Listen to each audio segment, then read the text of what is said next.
welcome. Thanks so much for joining me here. I'm Jessica, the Furry Family Coach, and in this video, we're talking about your dog following you. Some of us don't have any problems with this, some of us do. We're gonna talk about both. So why don't you go ahead in the comments, if you're watching this live, if you're watching this not live, if you're watching the recorded version, go ahead and type in the comments if your dog follows you, how much they follow you, if you have multiple dogs, and any backstory you may have behind it. Let me know, because it's always very interesting to me, the situations around dogs following you and how you feel about it, because each of us have kind of different feelings associated with it, and I think that's dependent on how much they follow you and how much of a bond you have with your dog. So go ahead and post in the comments your story and your information about you and your dog and how they follow you, how they may not follow you, to what extent, how much they follow you. Maybe they follow your spouse more. Let me know. I'd love to hear that, and post a picture of your dog with it, because why not? Everybody loves to see pictures of dogs. So in this video, we're talking about your dog following you.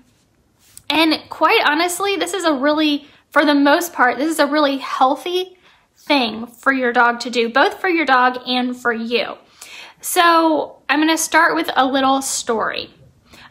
When I adopted my first dog, now my mom had dogs as, you know, we were growing up, but they were her dogs, and I wasn't really that much, like I didn't know that much about taking care of dogs when I was, you know, 18, 19 years old. So I had a cat.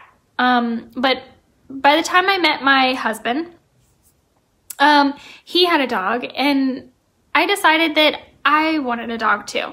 So when I adopted my first dog, she was a hot mess, and I love her to death. She always will have a special place in my heart because she was my first dog.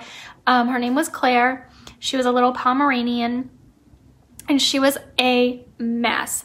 The city had confiscated her from a hoarding situation. So she was not well taken care of. I mean, I know that the person loved her, but she just wasn't well taken care of because of the sheer amount of dogs in the home. The reason I know that the person loved her is because she left a note with the dog, with my Claire. Her name originally was Baby, and the only thing that person was doing, and she felt like it was like she was doing what she could. She wrote in the note how, you know, the dog she called Baby got her heartworm medication every single month, and please don't stop doing that. And now I did a video the other day about heartworms, so you can kind of reference back to that if you're interested in finding out more information about heartworms treatment and prevention. But that's a little off topic. So I know that the person loved her. She just wasn't well taken care of, and she was in a lot of pain. She actually growled at my husband the first time they met, but we came to find out that, so she was in a lot of pain. She had a lot of medical issues. She had mammary gland, a large mammary gland tumor. Most of her teeth were rotting out of her mouth, and that was the bulk of the pain she was in, was because of everything going on in her mouth.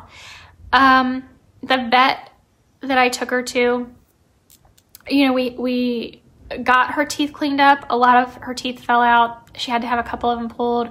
We removed the mammary gland tumor, and literally within a couple of days after that, she was a brand new dog, and she followed me everywhere. And I mean everywhere. And at first I didn't understand.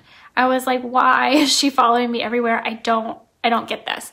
So the first thing we need to know is that in a situation like Claire's, she latched onto me because I was the first person that really took care of her in the sense that she was no longer in pain, and she knew I did that for her. So she attached herself to me, and she imprinted herself on me, because she felt, for probably the first time in her life, she was pain-free and happy. She was being well fed and taken care of. She got regular food, she got treats, and she associated all of that with me.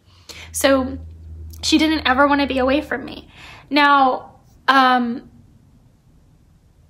another reason that dogs follow us a lot is because, well, there are two main reasons. And Claire's instance was unfortunately something more and more common. People are saying that, you know, they're adopting or rescuing dogs, and these dogs are in such a state that when you care for them and you give them the medical attention they need, and you give them the proper nutrients that they're looking for, and they're not having to fight for food or search for, you know, a meal, they are so incredibly appreciative of their new life that they bond hard with you.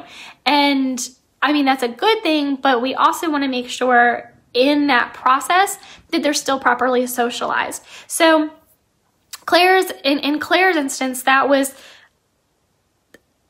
a more severe case, I would say. But in a normal instance where you've adopted a dog, or you're bringing a new dog into your home, and they're happy and healthy already and fun loving, and maybe you're already working and socializing them. Maybe they already have social skills, which is awesome, depending on where they came from, right?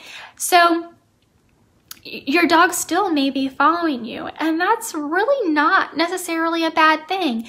One, your dog is going to learn that if they are around you, and maybe, it's your spouse or one of your kids, even more so than you, but it may be you, there are reinforcements that they receive from following you. So they may be getting more petting than they normally would. They may be getting more attention and, hey, how are you? And just talking to them. They may be getting more treats because they're just the sheer fact that they are with you all the time. So that reinforcement, that positive reinforcement, is going to continue that behavior. Additionally, when your dog follows you, when they are with you more, they have the opportunity to bond even more with you in the aspect of they learn more about you. So even though as humans, we rely so much on vocal communication that we often overlook nonverbal communication, meaning body language. Dogs, however, that is their primary communication method, is through body language. So when they follow you around, the more they're around you, the more they learn and understand your body language. And that's really important for them because it's the main way that they communicate. So the more that they learn about you and the more that they understand your body language, the better they are at reacting appropriately, sometimes not appropriately, but most of the time appropriately, your body language and understanding your wants and needs. It's really amazing how many people are like, they're just in awe. They have no idea how dogs are so good at being companions to humans. It's because they pay attention to our body language and they understand things that we have no idea they understand, simply because they pay so much attention to how we hold ourselves and our body language, and how things that humans don't understand between one another, because we primarily use our voice to communicate. Dogs just aren't like that. They use body language. So they have that advantage, and even more of an advantage the more they are with you. So they follow you a lot to do that. And for us, for humans, we get something out of it too. When our dogs are always with us and always next to us, we have the luxury, which it really is, of having that stress reliever right next to us all the time. You know, science has proven that just, you know, interacting with a dog reduces our stress levels. I mean, how amazing is that? Not to mention when your dog is ready to play or ready to go for a walk or telling you, hey, let's do this, let's run in the other room and grab our toy and play. Well, you're getting the added benefits of, you know, that exercise and that interaction with your dog. It's something that you may not have normally done if your dog wasn't right there next to you. But hey, you're getting up and you're getting your body moving, and that's awesome too. So, you know, there are mutual benefits in the fact that your dog follows you. However, if your dog follows you too much, and for some people, this is kind of hard to feel out. And in some ways, I would have thought that my dog Claire maybe followed me a little bit too much. But she was social. She didn't have a lot of reactivity. She, you know, new things came to her. She was good with it. No problem. So I really didn't have a problem with the amount that she was following me, because she was still social and, you know, very interactive with our other dog, Gracie, at the time. You know, it took a little while for her to warm up to my husband, and what we found was that she was very probably abused by a man in her life before we adopted her. So, you know, we worked on that. And, you know, the last couple of years that we had with her was amazing. She was such a wonderful dog, and she really came around to my husband. And, you know, she was very well-rounded. So I didn't have a problem with the amount that she was following me. However, some people do. And when you need to be concerned is when your dog attaches to you in a way that is impeding their outside social interaction. So if they stick by you and they don't want any contact with anyone else in the home, anyone outside, they, you know, react to other dogs, or maybe they don't want other dogs coming around you. You know, these are things that, okay, we need to look at this bond between this, you know, your dog and you, and realize that we do need to intervene. And yes, we want them to, you know, bond with us, and we want them to feel comfortable with us, and we want them next to us, but we also want to make sure that they are very well rounded and they have a social life outside of you. So when that happens, we need to look at taking the same steps that we would take for overcoming separation anxiety, because a lot of times when your dog is that attached to you, they do develop separation anxiety. So they don't want you to leave at all. They don't want you away from them. They have to protect you, or they have to, you know, be with you all the time. You are their source of confidence. And we need to get over that. We need to allow our dog to build confidence on their own and be able to have that confidence without you next to them 24/7. And it's possible. And the way we do that is the same way we treat separation anxiety. So I've done a couple other videos about separation anxiety. If you are a member of my online video training, which is thefurryfamilycoach.com, then go to the section in the membership on separation anxiety. It's a process, and it's a step-by-step, baby step process, but you can do it. So the first thing you need to do is identify if your dog's attachment to you is impeding social life outside of you. If so, then we need to go and work on the steps to treating and overcoming separation anxiety. If not, if they're very well-rounded and happy and social and they get along with everybody else in the house and it just happens that you're their person, then that's okay, right? So if that is the case and you just need a break sometimes because maybe you want your dog or somebody else in the house is a little jealous and wants the dog to come over and sit with them a little bit more, then all we need to do is have that person build a similar bond using positive reinforcement. So, you know, give the dog treats and give the dog love and praise and work on training with them, because that builds bonds. Take the dog for a walk instead of you taking the dog for a walk. Have, you know, your spouse, if they're the one that wants more bonding with the dog, have your spouse take your dog for a walk every once in a while, and just start building that. And you'll notice that the dog is more evenly distributing their love and time and attention.